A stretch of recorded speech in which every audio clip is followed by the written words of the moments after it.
This is OL Nation, session 16. Welcome all Lawrencians across generations and around the globe. At OL Nation, our mission is thought leadership, knowledge sharing, and networking. I'm your program host, Rohan Shetty VIN, 1986. Our topic today is one that is close to my heart, bridging tradition with technology. And now I welcome Johnny Paul, VIN, 1970, President of the Old Lawrencians Association, to say a few words. Over to you, Johnny. Hi, everyone. It's wonderful to see the rising number of viewers for the OLA events. Well, is that enough? For most of us, it's ages since we left school. And still, we think about it very, very fondly. Why not the same with our association? If it was helpful during our life after school, I'm sure we'll all remember it even more. So why can't we make it that way? Why can't we create that organization that will be there for all of us? Something we yearn to be part of. We need to make the OLA exactly that. But that needs much more voluntary participation from all of us. We need ideas, help with new events for mentoring, the marketplace, and everything else that will be useful to us. So come on, please come forward and help create your organization. That we'll all look forward to. Thank you very much, Johnny. And now we hand over to the headmaster, Mr. K. Prabhakaran, all the way from Lovedale. Welcome. Good evening, Mr. Prabhakaran. Thank you, Mr. Rohan Shetty. First of all, before I start today's my feedback, it was a very sad news we heard beginning of this month, the 5th of September, the passing away of our chairman, Sri Keshav Deshi Raju. Late Sri Keshav Deshi Raju was a highly respected officer, a thorough gentleman, and an extremely engaged chairman of Lawrence School, Lovedale Society. In his demise, the school has lost a passionate leader and a role model. Late Sri Keshav Deshi Raju was an extremely caring person with a deep concern for those who needed a helping hand. When he first visited the school, he met with the support staff and visited their living quarters, following which he requested that the ongoing reconstruction of their homes be accelerated. He initiated the bursary fund in the school to provide scholarship to those who cannot afford Lovedale education. He had a complete clarity on what was essential for common good. Health, education, and equality of opportunity were the most important to him, and he went out of his way to support those who are working in those areas. He received tremendous respect from IAS fraternity as well as various people and organizations around the world. He read every document and email and remembered every detail sent to him. He was a guiding force behind all the activities that were taking place in the school for the past few years. He would always respond to us promptly and when clarity was required for a task, he would call immediately. Late Sri Keshav Deshi Raju's guiding presence will be deeply missed by the school and those who knew him personally. Thank you. We have reopened the school on 3rd of September. We reopened. The Tamil Nadu government has approved the reopening of the school from standard 9th to 12th on a staggered way. So we have given multi-blended, following a blended system, that is, we give an option to the parents who those who would like to send the children can send, others can continue with online. So both are running parallelly.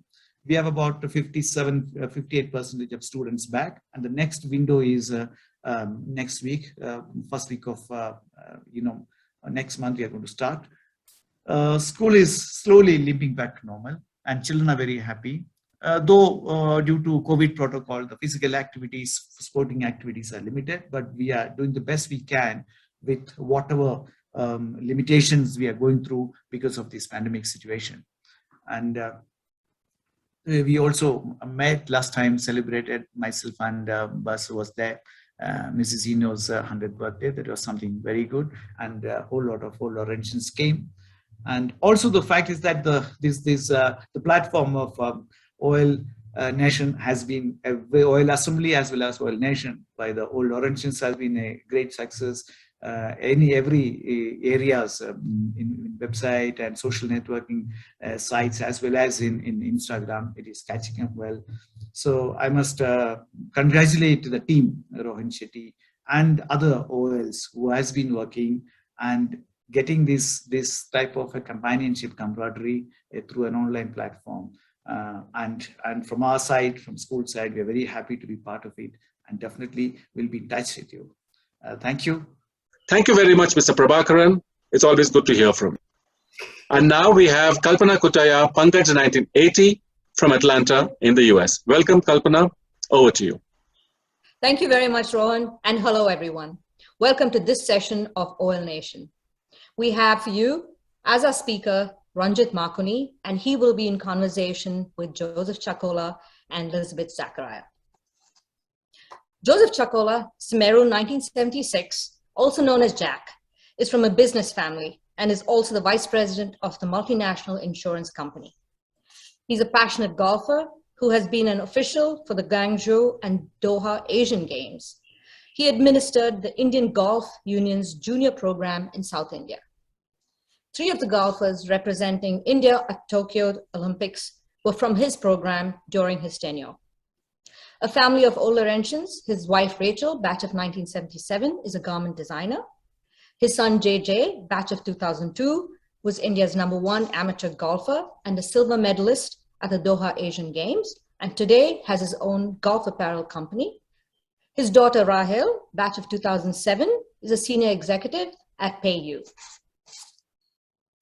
Elizabeth Zachariah ARA 2001, also known as Eleyah, is a watercolorist based in Doha, Qatar. She has an educational and professional background in art and design. As a graphic designer, she has worked for studios with brands such as Tata, Lulu, Pantaloons, Foster, Hometown, etc. After working in the branding field, she found herself returning to art, which has been her passion since childhood.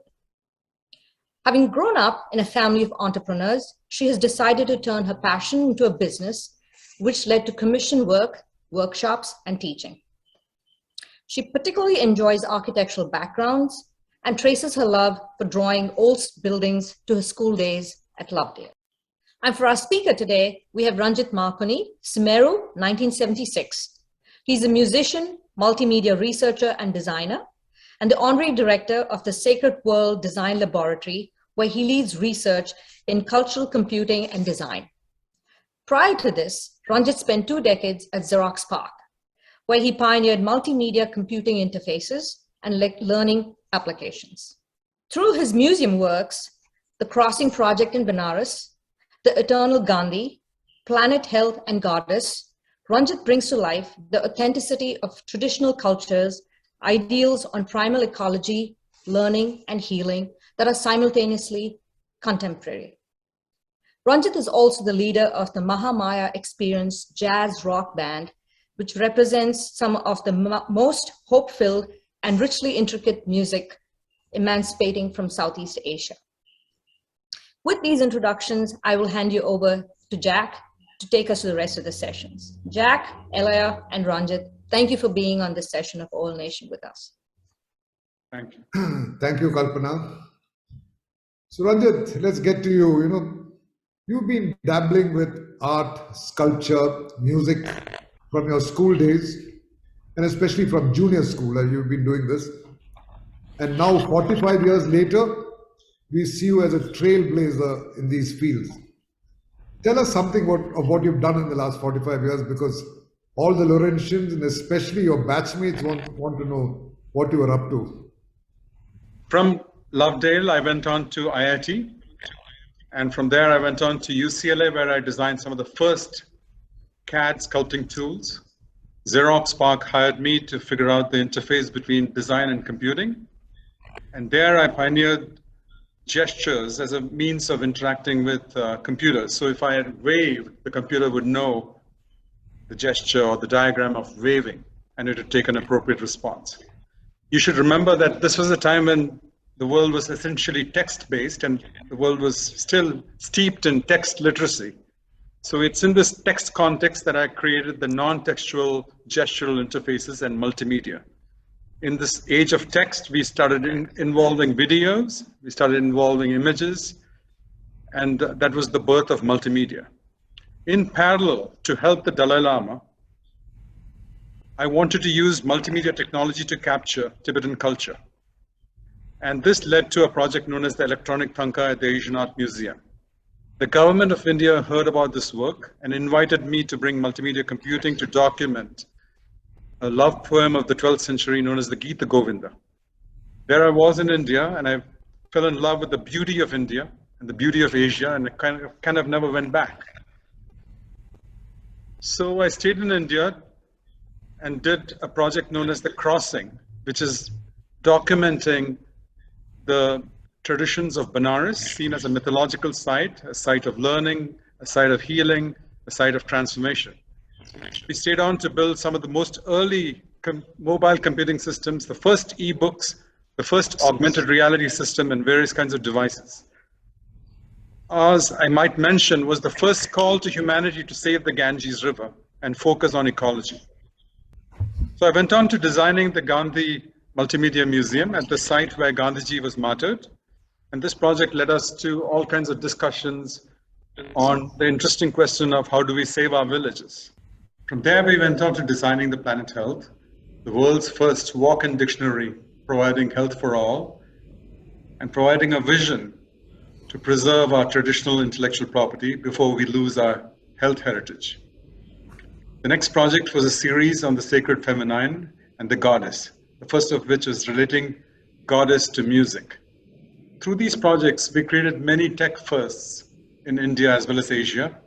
We were one of the pioneers of mobile computing, wearable computing, augmented reality, and e-books. With this introduction, let me show you historical footage across 13 years, showing some of our work in Asia. These works are showing the connection between tradition and technology. They're also showing new ways to humanize the computer interface and the form of the computer. And lastly, it's showing innovation rooted on Asian soil.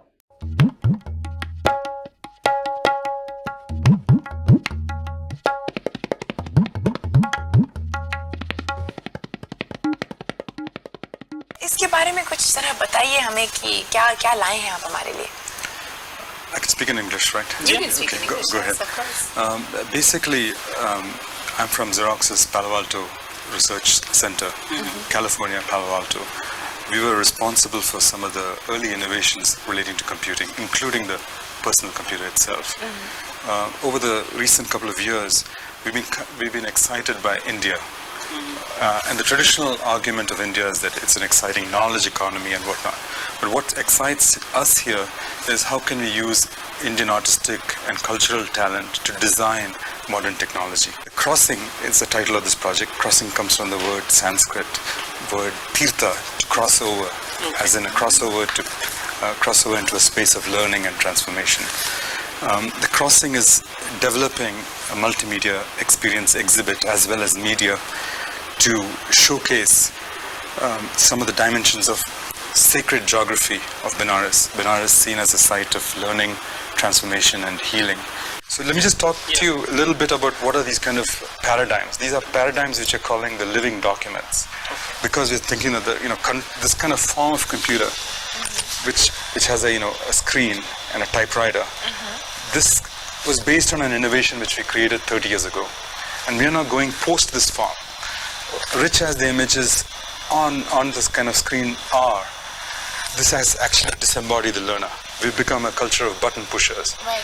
So what I'm trying to say is, future computing documents can be used.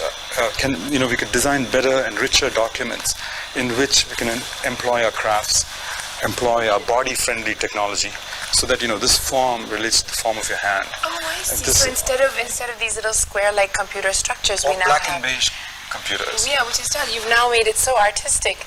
So this is actually a computer thing. Could be a future. This is electronic. Transmission. What do you call it? But these are all buttons that you press around. Something like that. Around Buddha. That's right. So you base around Shiva. Invention of the mouse fundamentally created a separation between the eyes and the hands. And part of what this work is about restoring the gesture with the display. and exploring new forms of computation, integrating the two. So part of our challenge has been to make the traditional form of a computer through display, keyboard and mouse disappear and make it reappear through meaningful forms which are appropriate to a culture. The second contribution that the Crossing project is making is that we are looking at traditional society's notion of a connection with modern society's notion of a connection.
The Eternal Gandhi Multimedia Museum presents the historical events of the life of Gandhiji, as well as presents a spectrum of visions showing how information technology, product design and development can be inspired by Gandhian thought. The project represents one point in a continuum of various projects towards our laboratory's quest for culturally reflective computing and culture-conscious product design. Mirroring the multifaceted personality of Gandhiji, Gandhiji as a freedom fighter, as a man rooted in truth, as a karma-yogi, as a spiritual practitioner, as a thinker, as a writer, as a philosopher, the project too mirrors multiple dimensions.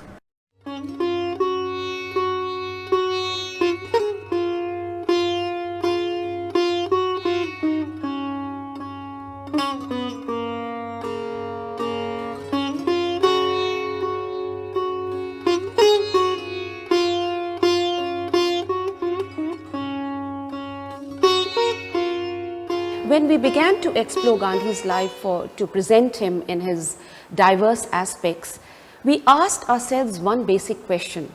What is the concept that threads all his political activity as well as his spiritual philosophy? And we found that there is one principal concept which interlinks all aspects of Gandhi's life, and that concept is Satya, the notion of truth. So this exploration led us to the conclusion that the notion of Satya should form the basis of this exhibition.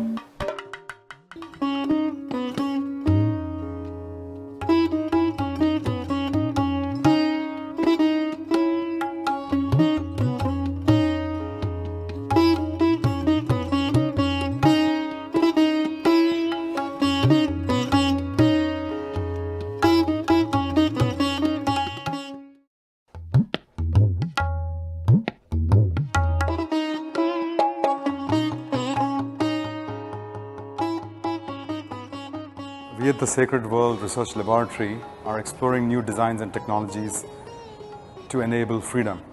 And we believe that health is an important part of this enabling of freedom. We're also exploring innovation created by building bridges between traditional cultures and modern technological cultures, and developing a voice and an expression for craft-based, nature-based, mythology-based cultures in the face of a rising superpower of India. So against this rising India story, we are witnessing toxic cities, rapid urbanization, degradation of the environment, ecological imbalances. Toxins in the earth, in the water, in the air, displacement of communities, increasing amount of industrialized products on modern man, which are homogenizing the minds and the bodies of people, an asymmetry between consumption and need. So it's in this context of the toxic cities that there is rising healthcare costs.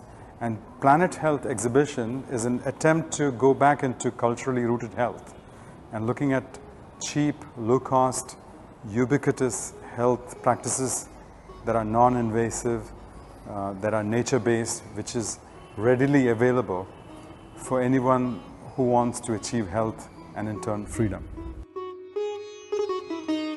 As far as Ranjit's ideas are concerned, they are very profound, covering all sorts of questions, sociology, science, the mind-brain interaction and all. But one thing is clear, that music is something eternal and divine. There's no doubt that music has this magical quality about it.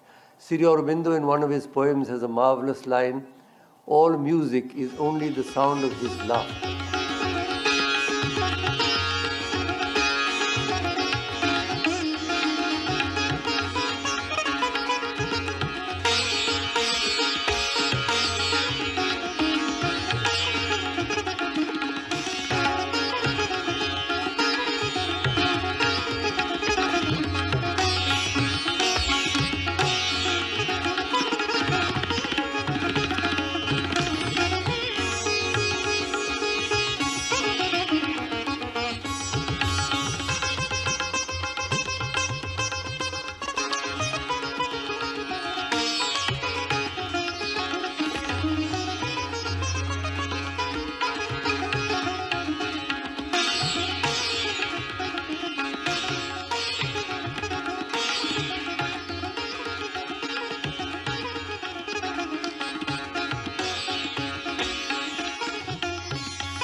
So, Ranjit, in your Ganges exhibition, we saw some people playing around with the computer screen and seeing various images. What was the message you were conveying through this? We are trying to present Banaras as a city of learning, healing, and transformation, but it's also a city of Mauj Masti, where people celebrate everyday living. So the project roughly travels from the cycle rickshaws of Banaras, their beauty, they travel through the artscapes, the landscapes, and the faithscapes of Banaras, to the street life, where Mauj and Masti is happening. And through various kinds of browsers, one would access the Panwala, look at the 79 ingredients that go into the making of Pan in Banaras. Then we look at the question of why are people so happy here? And part of the reason is that, mythology shows us that this is considered a land which lies outside the laws of time and causation. And it's related to Lord Shiva, a lot of mythology dealing with Shiva. So the next set of installations looks at the symbolism of this formidable personality. And from there we move into the architecture of Banaras, the interface between the city and the river. And we have all kinds of augmented reality lenses that will show both the physical place as well as the mythological places. Then we look at how did water become divinity. We look at the question of the Ganges as a healer. And through e-parts, electronic parts, we look at the mythology of the river Ganges, as well as the whole question about pollution. Why is the river polluted? And from there we move into death and transcendence. As for the Hindus, Benares is considered the last destination.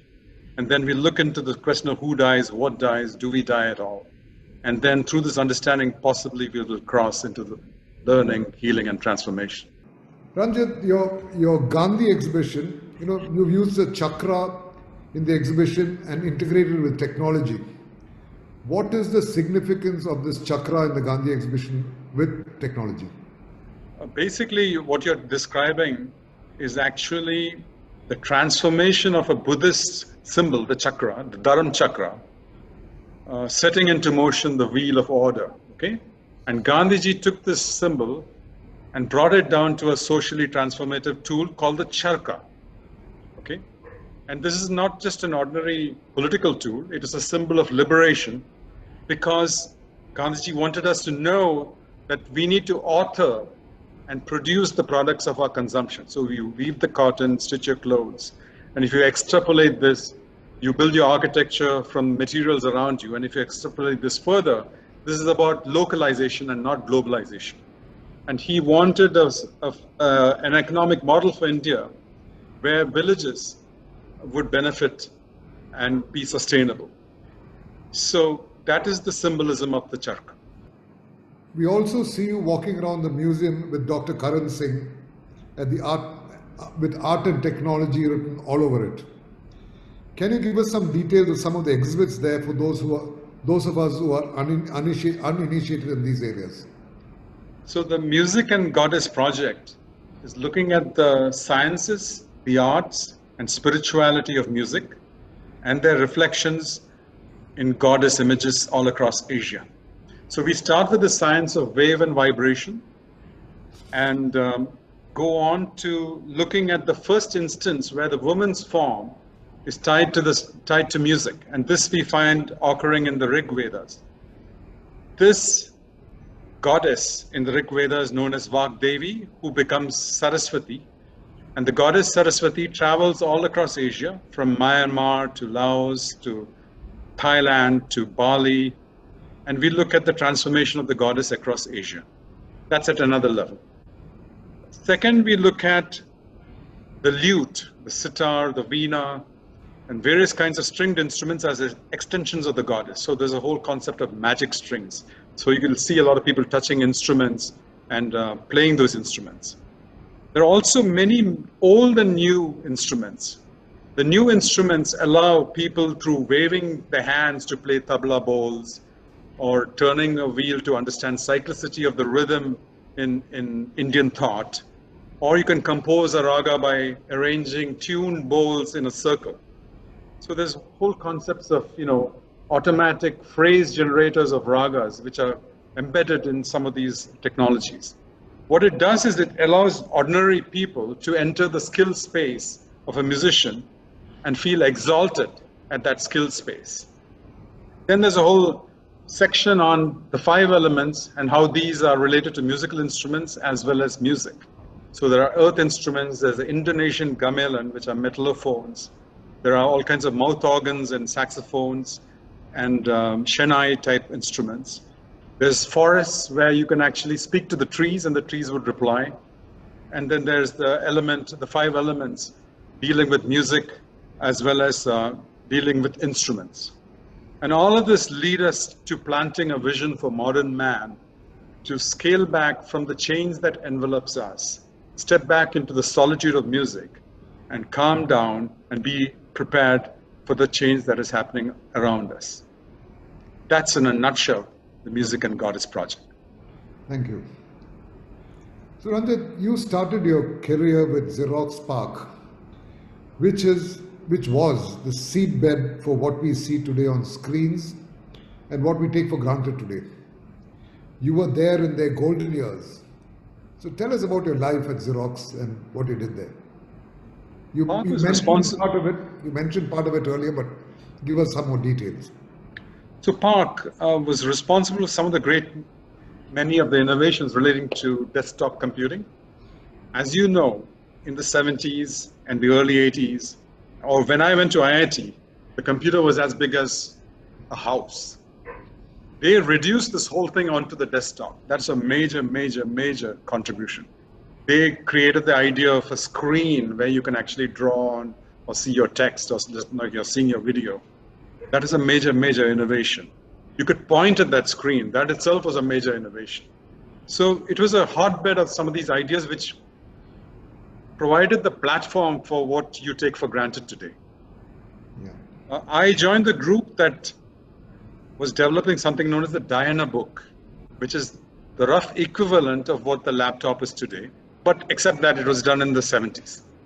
And this, what is important here in terms of the culture, was that these people were worrying about not to automate work, but to actually liberate human beings from the burden of work. So all our slides would start off with people under trees, and they're relaxing under the tree and accessing knowledge. Okay, the reason I mention this is because, in contrast to this beautiful vision of leisure and happiness for the world, computers have now stolen all our time. Okay, and we are almost stressed out, and there's great technological overreach into privacy. And then this medium that we have created is now spreading hatred and communal divisions. So, you know, I juxtapose the original vision of the liberating document or the liberating laptop with what's going on today.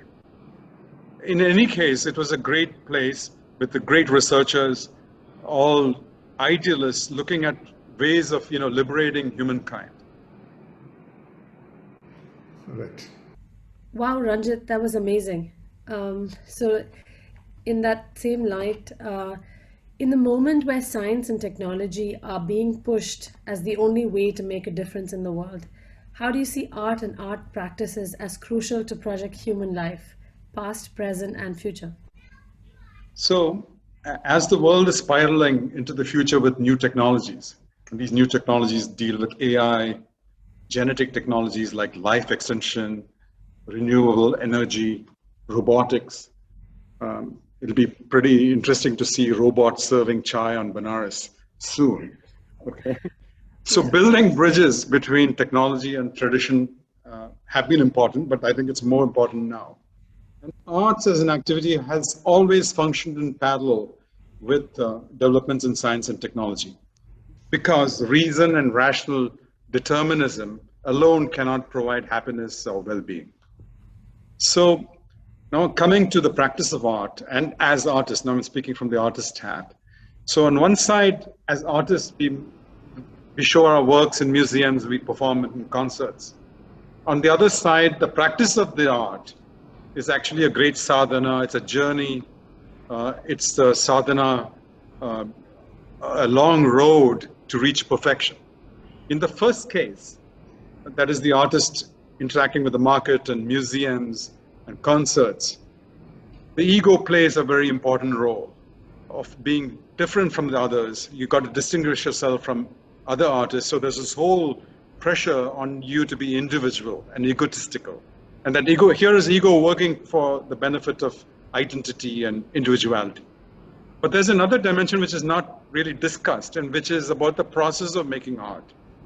And the process is this sadhana. It's a process of negating your ego to go to, by practicing music or practicing your brush strokes, you lost awareness of your sense of I. Okay, and you're just deep into the moment. You're in this pure I-less awareness, and you're discovering your wonderful child within, and time is gone. So this second part of art, which is about discovery of your child or your I-less awareness, you know, is the basis for your healing. And so arts will never go away. They will always provide this benefit to humankind. So your work conceptually links spirituality and technological modernity. It is an inspiration for young artists who feel they have to leave their spiritual connections behind in order to do art that reaches a modern audience. How would you engage the historic and spiritual without glorifying or ignoring the historic inequalities? So, firstly, by being spiritual, by definition, would include the idea of being sensitive and being compassionate about the inequity of any kind, whether gender or economics. In our projects, which we're dealing with cultural documentation, having a diverse range of content experts would create a large enough data space to cover a lot of points of views. For example, in the Gandhi project, we had over 200 scholars. And we covered a lot of points in the content space. Now, the next answer that I'm going to give you about this, that we can, even though we may not be artists, we can deal with inequality directly by direct interaction, by feeding people, by building schools, offering scholarships, and whatnot. Okay, so in this climate of rising nationalism that is centered around Hindutva, how does your work respond to the subversion of spirituality towards nationalism? Okay, we will need to separate the spiritual principles of a faith with the socio-political applications of that faith for egotistical gain. Hinduism, like all religions, is a work in progress. It's an amalgamation of multiple faiths, including Buddhism and Jainism, and has been progressively reformed by teachings. So we are interested in the universal principles. For example, when Gandhiji formulated his theory on Satya, it was actually a mosaic made up of ideas and teachings from Quran, Gita, Jainism, the New Testament, as well as influences from other writers such as Tolstoy, Ruskin, Thoreau. And then he formulated a plan of action for the Satyagrahis, which included non-possession, non-stealing, brahmacharya, commitment to dismantling casteism, commitment to dismantling class divisions, engaging in physical labor, commitment to non-violence, non-possession, fearlessness. So we are interested in these abstract principles, okay? Since spirituality is dealing with how to tame the ego is, when you travel in the world, you'll be faced with all kinds of impermanence. The fear of death, the fear of impermanence. The goal is to create harmony and a psychological immune system so that the devotee or the practitioner can deal with the world. So if by engaging in any practice that actually destroys nature or subdues other people, that would be counterproductive. Because the goal is to actually liberate ourselves from the limited time we have in this planet. So Ranjit, earlier you were talking about your work with Dalai Lama, but I remember my conversation with our friend and classmate Sirish Joshi, who told me about your initial years in America. You were involved with the Asian Art Museum, which had a huge impact on your initial years there, and you possibly introduced Tibetan art and culture to the Asian Art Museum. Let's hear something about that. I was part of the early efforts in bringing to the foreground Tibetan art and contributed to some of the first exhibitions on Tibetan art in the United States. The Asian Art Museum is, in general, a rich resource on Asia. It also provides a cultural umbrella, a cultural shade for all the immigrants who miss home. So, there'll be Diwali festivals, and there'll be the Loy Krathong festival of Thailand. So it's, it gives you an understanding of Asia. And so this knowledge of the interconnections between India and China and Korea and Japan and Southeast Asia deeply affected me. And it's been part of my recent works, as, for example, the Music and Goddess project. So I deeply benefited from this, and it's transformed me personally, because I've opened I brought in my understanding about the connections between India and Asia. Okay, so let me get into technology. I remember talking to you a long back about 3D animation and how I had some friends working on it very closely. I started this conversation and very politely you stopped me mid-sentence, saying that, Jack, I'm one of the founding fathers of 3D animation technology. Can you expand on this and tell us what you did there? Well, okay. First of all, sorry for cutting you off mid-sentence. Okay. And second, sorry for the ego Those are the ego days. I was just at UCLA. So I designed the first CAD systems, engaged in the first 3D modeling, was responsible for some of the early work in 3D animation. Probably in my arrogance, I might have spoken to you, as though the technology would remain forever. And we've moved on 40 years since that. So pardon me for cutting you off sentence and pardon me for the ego. Okay. Yeah, so we've been talking about technology. We've forgotten your music, And it takes me back, I think, possibly 10, 12 years. I was staying with you in Delhi, and I requested you to have a sitar recital. You readily agreed, but there were some conditions which really scared me those days. You asked me to switch off the air conditioner, switch off the fans, close all the windows, and Delhi was at its worst weather, humid and hot. And here I was sitting in your room, and both of us sitting in the room, sweating, but for 1 hour you gave me pure music. It was so wonderful.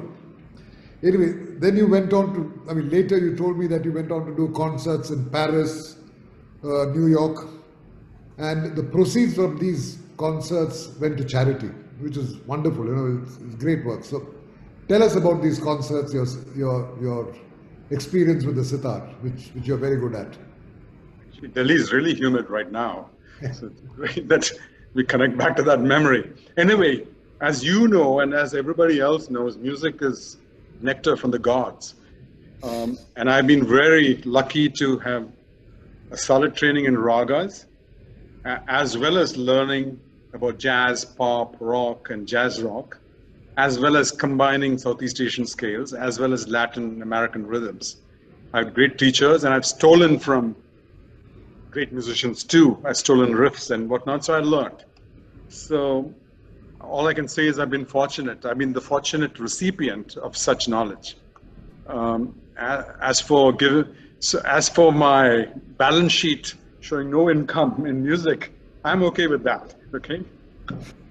So Ranjit, given the time that you and Jack were in school, as you mentioned, it was necessary to take in everything that you were exposed to, like music and other media. What would your advice be to young OLs and OL parents who are now exposed to multiple channels of information and there's little room for absorption? Okay, your question was, while Jack and I were in school, how did you learn music when there was not so much of media around? So the first answer to this would be that we have the ability to learn regardless of the availability of media. And in Asia anyway, music was an oral tradition. And now that we have all kinds of tools and media, we learn differently. I don't want it to be a generational thing where we were superior than thou or whatever.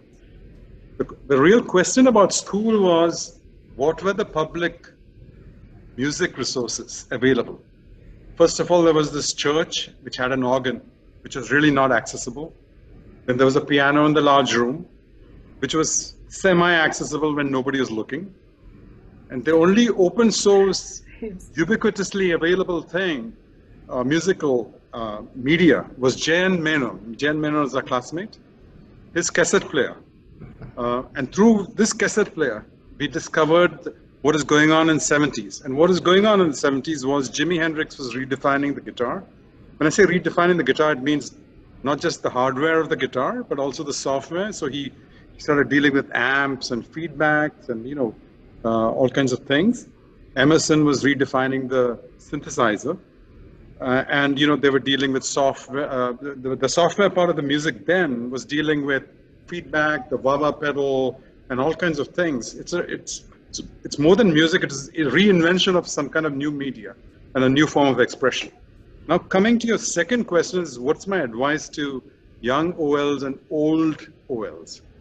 So the current generation right now, like I said, you're benefiting. We are benefiting from 30 years of research in multimedia, and so we are now faced with an ocean of abundance, choice, and diversity. So what would be innovative now would be actually some form of stepping back outside the media back into solitude. Okay, for that we need kind of sort of detox our media. We need less of media, and I have a neurochemical reason for that, because the brain is overstimulated. To get back your levels down so that everything else is interesting would be to take the equivalent of a pilgrimage fast, like a vrata, but this is a media vrata. So you need to go through a media vrata to kind of get back to solitude. This whole question about media and accessibility and this constant innovation and change all the time is not just for OLs, but it's for society as a whole. So if you look at old technologies, now I'm switching from music to computing. When a technology was invented, it became stabilized, and then it flattened out the innovation curve. That took around 60 years. Now, what took 60 years now has been reduced to 5 years. So basically all our syllabus, our universities, our curricula are getting obsolete.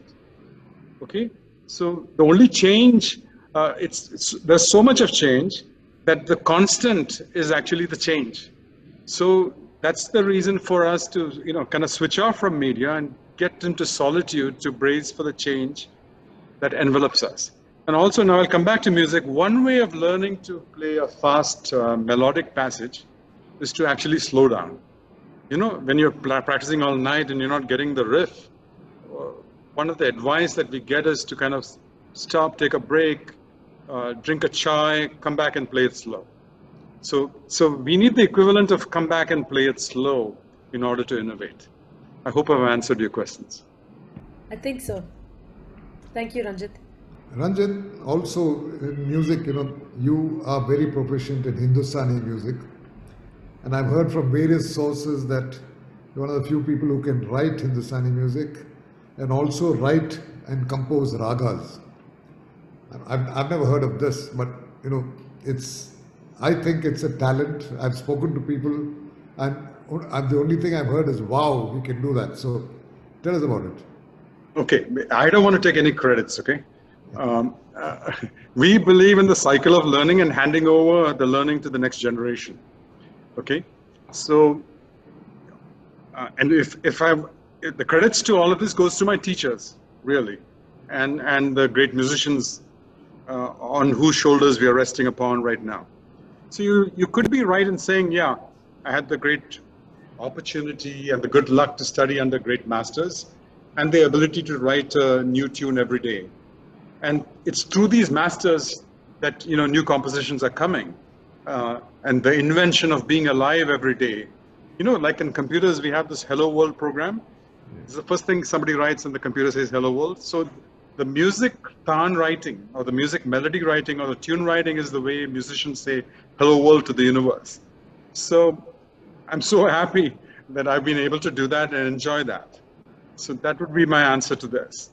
All right. And now I think it's a perfect time to go in and listen to some of Ranjit's work. Okay, so I'm going to be playing 3 clips. The first clip is a piece that I've written for Balinese mallets, guitars, and a sitar. And I'll be playing this clip for you right now.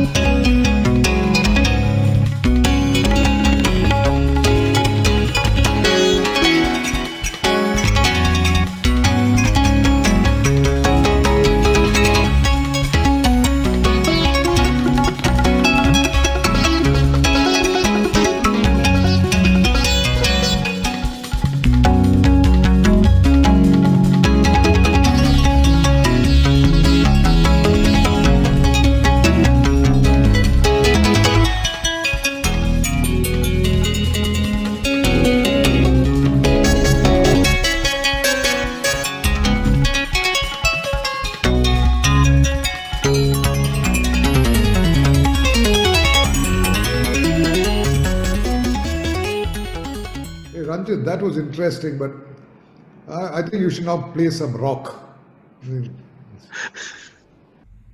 I've now put together 2 other clips dealing with Jack's request for rock. And these both capture our time in the 70s in senior school or junior school. So you could see in the pulse of this music, me, Jack, and Jayan running from the physical training exercises in a hurry to go to Jayan's cassette player and listen to rock. And this music captures that. Okay? And we were also joined by Shirish Joshi, Rayan Irani, Dinya Dastur, Alex Abraham, and other hidden musicians of Lovedale.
I'm going to play another section from the same song, where I'm going to request you to fasten your seatbelts, okay?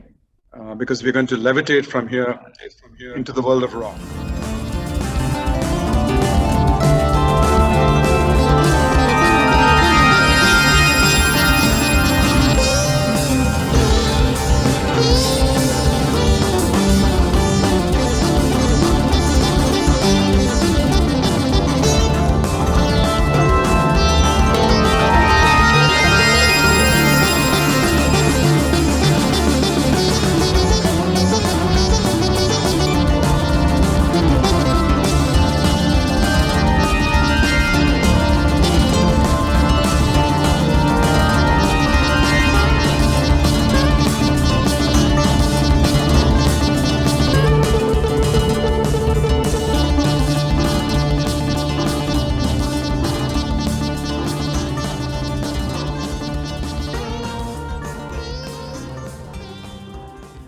Ranjit, what would you consider as your biggest event this far? Okay, I'm going to try and answer this two modes. Okay. We've already covered the many tech firsts, gestures, multimedia, culture conscious design, and in the music and goddess project, I was very happy that I brought the joy of music to people, allowing them to access a skilled space of expertise. Okay, that would be a contribution. Now, I'm going to be philosophical.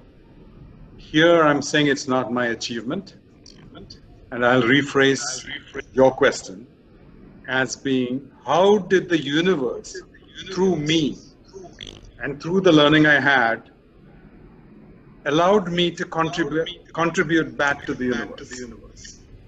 So there's no subject and object, we're all one. Okay. Wow, thank you. Probably just a last one from me.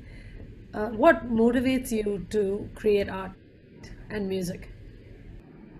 I already kind of mentioned this before, which is art has two parts. There's an egotistical part of being different. Then as you go through life, you realize impermanence and all kinds of, what's the right word, disappointments. Okay. One disappointment is we don't live forever. Hello. So the second part of art, which deals with getting me back to me, quote unquote, is what the art practice is about. So that motivates me to kind of figure out a space of comfort where you deal with the external world and you, while being separate or together with that world, and be equipoised and balanced and harmonious with the chaos that is surrounding us. There's so much of chaos. And it's not just in technology, it's all around the world. You know, there's wars and there's kind of, threat of wars and all kinds of things and terrorism and whatnot. So how do you find your common space knowing that you're so vulnerable? And art helps me deal with this. Thank you. Ranjit, art and music as a career is not an easy option for anybody. You know, you are one of these few people I know who have pursued it for the last 45 years with lots of passion. What is your advice to our young Lawrencians, old Lawrencians and Lawrencians who are following us today?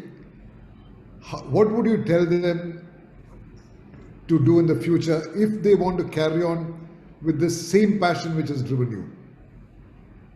Okay, in my answers to various questions here, I've kind of covered it implicitly, but let me explicate those again. First, there's a mode of the artist inside the marketplace, and I'm addressing that right now.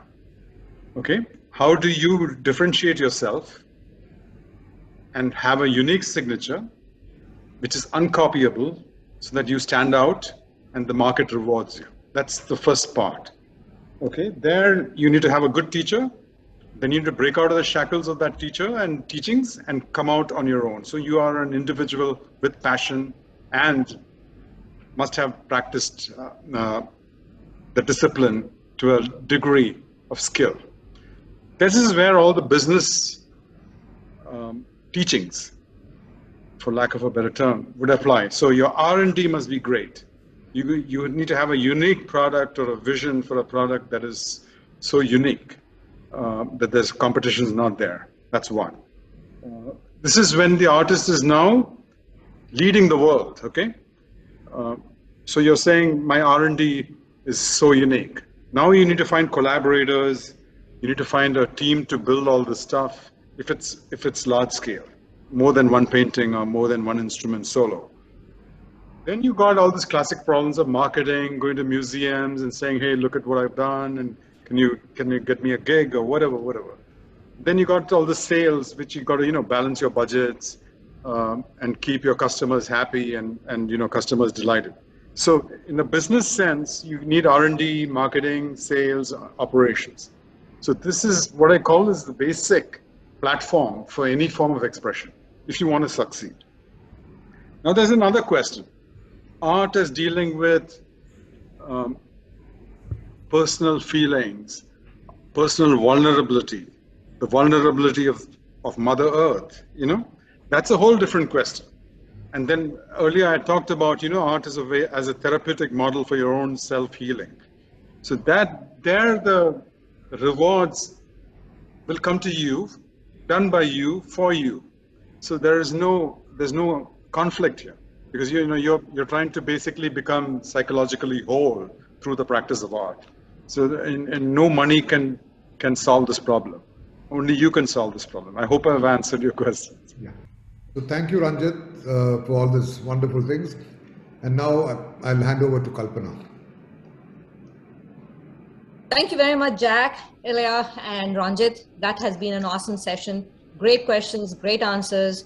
Ranjit, I remember your band in school, Methylated Spirits, and I actually I should ask you my question for that, but I have a different question for you. Considering all your contributions to music and technology, but with a background in architecture, that's where you started, and that's where my interest lies as well.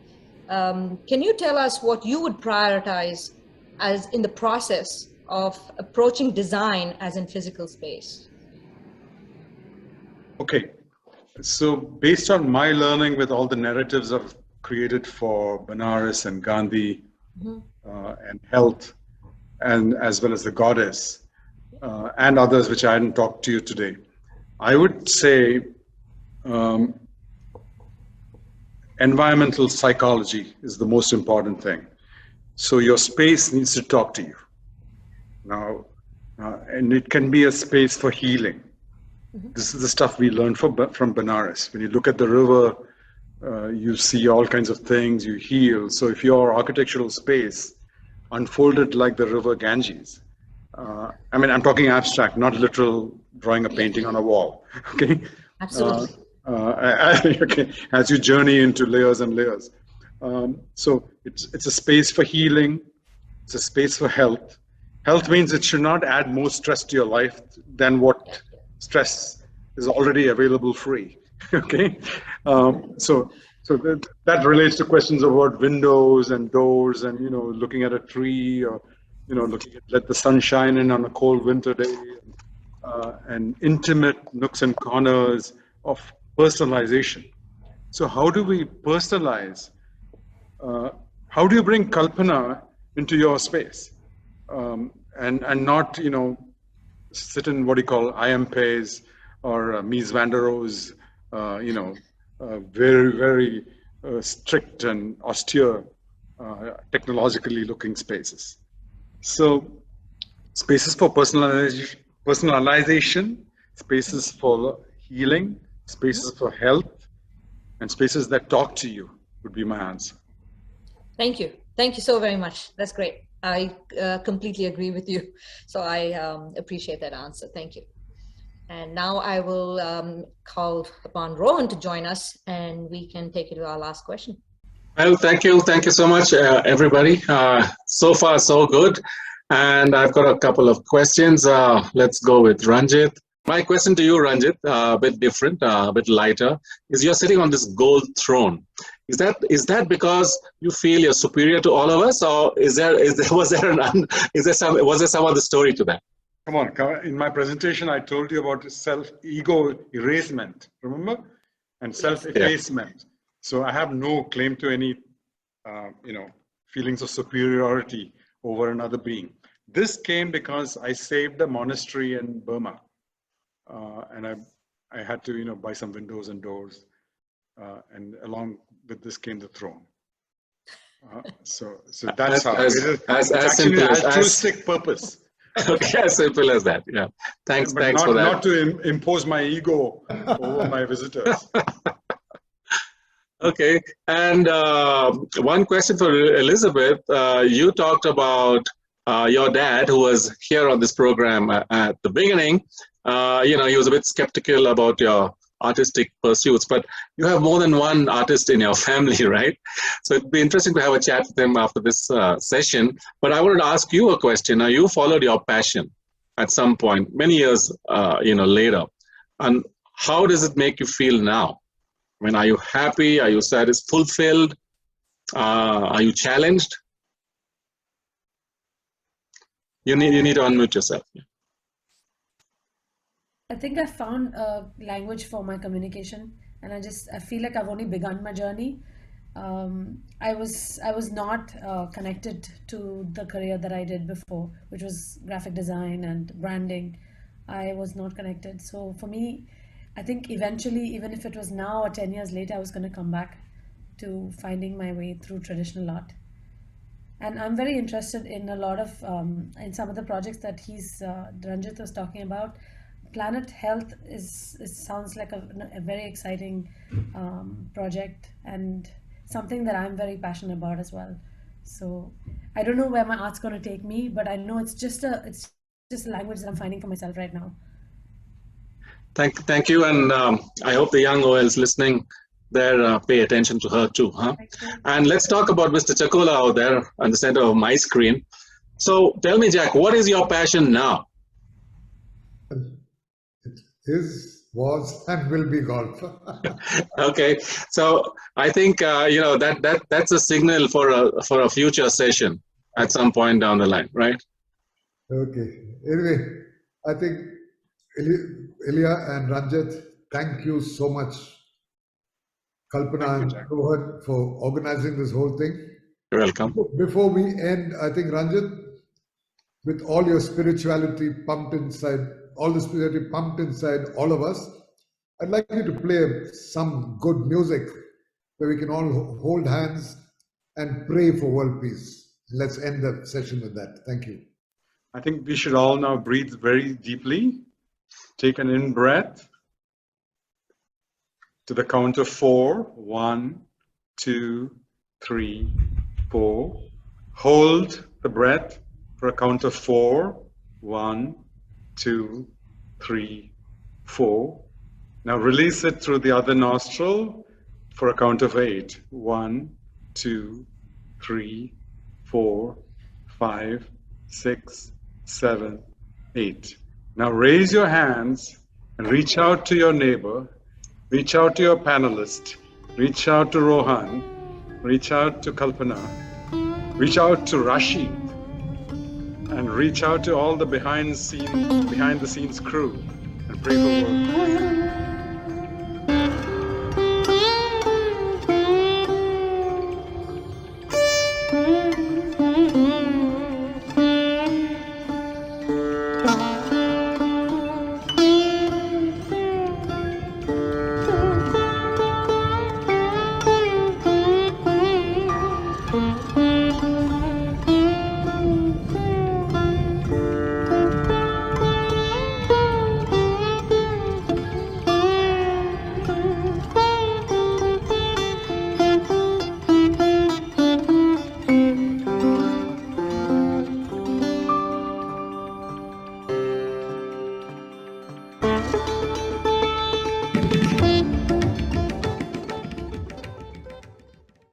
Well, that was a great attempt to save the world, and we wish you all the very best. It's been a great session. Thank you, Ranjit. Thank you, everybody else. And now I need to remind you that on the 9th of October at 6 p.m., we will have the next edition of the OL Assembly.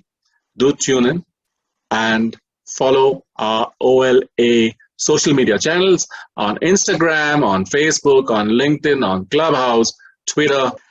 Separately, we want to introduce Anuli Katagam from the batch of 1990. Anuli has just joined our working group. As many of you will remember, she had moderated a couple of sessions sometime last year. Welcome, Anuli. And of course, thank you, everybody. Thank you to our lovely, capable, professional working group. I wish you a great evening. Goodbye.